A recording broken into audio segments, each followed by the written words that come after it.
کبھی کبھی کچھ جگہیں ایسی ہوتی ہیں جو بظاہر عام نظر آتی ہیں، لیکن ان کے اندر چھپے راز انسان کے ہوش اڑا دیتے ہیں۔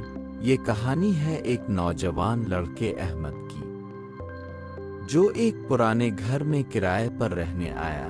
گھر بڑا خوبصورت تھا، پرانی طرز کا، لیکن احمد کو پہلے دن ہی عجیب سا احساس ہوا، جیسے کوئی اسے مسلسل دیکھ رہا ہو۔ گھر کے ایک کمرے پر بڑا سا تالا لگا ہوا تھا۔ مالک مکان نے صرف اتنا کہا تھا کہ بیٹا اس کمرے کو کھولنے کی کوشش مت کرنا، اس میں ایسی چیز ہے جو تمہیں پریشان کرے گی۔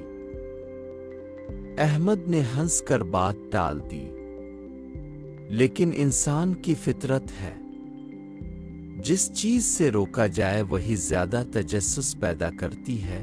چند دن بعد ایک رات بجلی چلی گئی، اندھیرا تھا اور پورے گھر میں سناٹا۔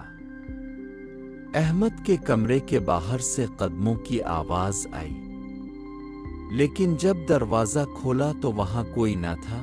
اس کی نظر اس بند کمرے پر پڑی، اور نہ جانے کیوں اس نے تالا توڑنے کا فیصلہ کر لیا۔ جیسے ہی تالا کھلا، اندر سے ٹھنڈی ہوا کا جھونکا آیا۔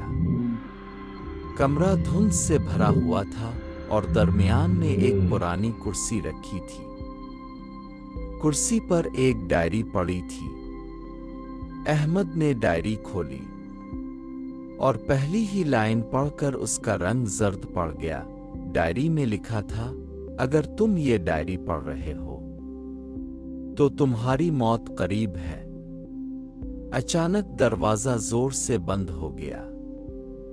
احمد نے باہر نکلنے کی کوشش کی مگر کمرہ قفل ہو گیا تھا۔ دیواروں پر ہاتھ کے نشانات ابھرنے لگے، جیسے کوئی اندر ہی اندر سے باہر نکلنے کی کوشش کر رہا ہو۔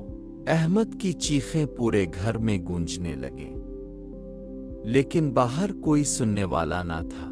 اگلی صبح مالک مکان نے دروازہ کھولا۔ کمرہ خالی تھا، نہ احمد نہ ڈائری، صرف کرسی پر جلا ہوا کاغذ پڑا تھا جس پر لکھا تھا، اگلا کون؟